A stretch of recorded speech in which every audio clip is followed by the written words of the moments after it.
Hi there. Welcome to another edition of the Leadership Sparklab, where we tend to bring leadership to life through storytelling of actually my life experiences. Today, my topic is your strategy is your execution.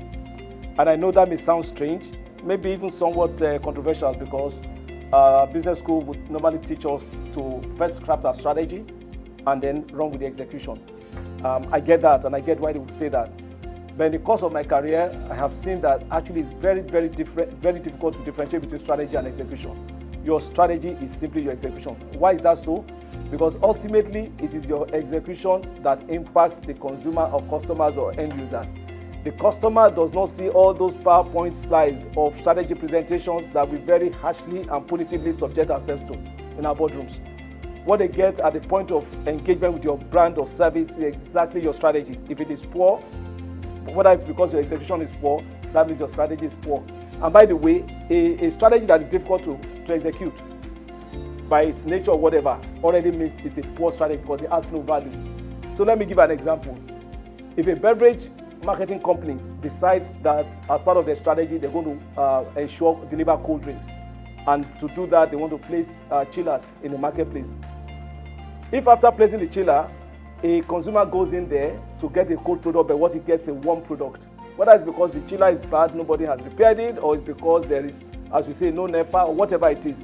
The reality is that he's taking a warm product at that point in time, then that's a poor strategy because the execution is poor. He doesn't even know that you have the strategy for cold drink because he's not getting a cold drink. So I could go on and on. I'll give you another example. It's all about execution. When I was the National Sales Director for Nigeria Bottling Company, I used to go around all the plants, about 16 plants or whatever, and on a monthly basis, religiously, I was having sales meetings with the sales force. And it so happened that I went to one bottling plant one day. We spent a lot of time. We had a meeting, and then after that, I went to the trade. And while the presentations were fantastic, the trade was poor. So I asked them, so why is there no cold drink? Why is there no this? Why is no that? Oh, because we spent a lot of time preparing for your meeting.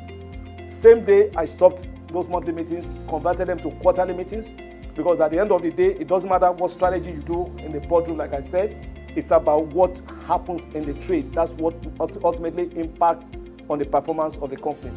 Strategy is good, only to the extent that it can be executed and it can deliver results for the organization. And every time I say organization, I keep warning that there's no limitation to whether it's a private organization or a public organization. Everything is the same. Your strategy must lead to a proper execution. When I was appointed some years ago, the managing director and CEO for East African Breweries in Kenya, I was at that time running Guinness Ghana, and I was moved to Kenya. I do remember very well that just before I took over from my predecessor, I sent him a note to send me the strategy document, only for me to sort of accustom myself to that, familiarize myself with it before my assumption of office. So I think he passed the message to his strategy director, who was on leave. So after some time, I called him up. He sent it to me. He sent the strategy document. My laptop crashed.